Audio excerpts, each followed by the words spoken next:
Welcome to Capernaum. Now, I love this synagogue. Of course, the original synagogue would have been with the volcanic basalt black stone, which the whole Capernaum would have been built like that. We're in the Rift Valley. Everything's volcanic, okay? But this was built a little later. The synagogue that Yeshua, Jesus, would have come and, Mark chapter 1, cast out a demon from somebody. And you see the stories in Capernaum are just endless, where he walks out of the synagogue and he goes in the book of Mark chapter 1, and he goes into St. Peter's house. Some call him St. Peter, and his mother-in-law lay ill and he raises her. What about the thatched roof? And they lower down a man. All this and more happened here. But I want to focus on this synagogue right here for a moment. In Luke chapter 7, there was a centurion, the very centurion I just talked about moments ago, okay? He would have run this whole thing. He would have run the whole seaport. And this centurion, we can learn a lot from him because he's not a Jewish person. He's of the Italian band. So let's turn to Luke chapter 7, okay? When Yeshua ended all these things, he enters into Capernaum. Here we are. And a certain centurion's servant who was dear to him was sick and ready to die.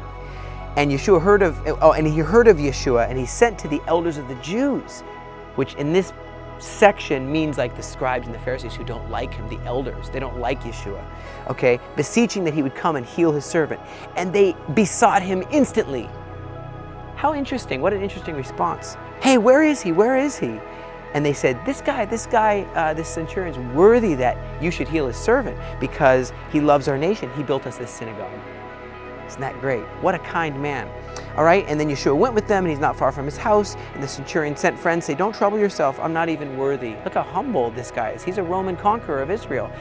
He runs it's 100 soldiers, and then he's got all the galleys. In fact, it's so touching when I went underground to his tomb, and you see where he had a fancy palace just near Capernaum here, and there you see Jewish graves along with the Roman graves. It's like he must have been such a friend of Israel, and that they were even buried together.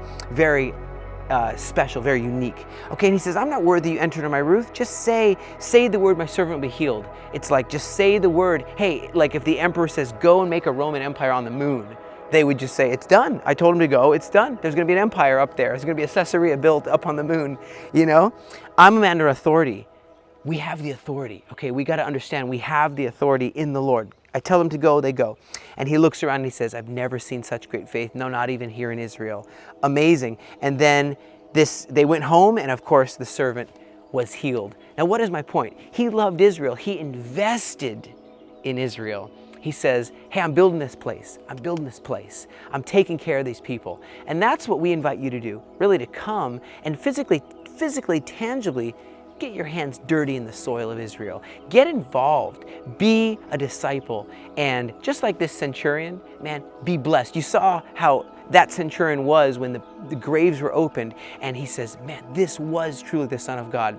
We want the whole world to know about who this guy really is and the great plan and the great destiny found in prophecy. Hey, there's some hard times coming, but there's lots of good yet to be fulfilled, and you're part of it.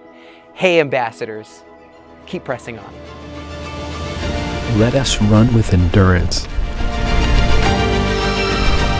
the race that is set before us, looking to Yeshua, the founder and perfecter of our faith, who for the joy that was set before him endured the cross, despising the shame, and is seated at the right hand of the throne of God.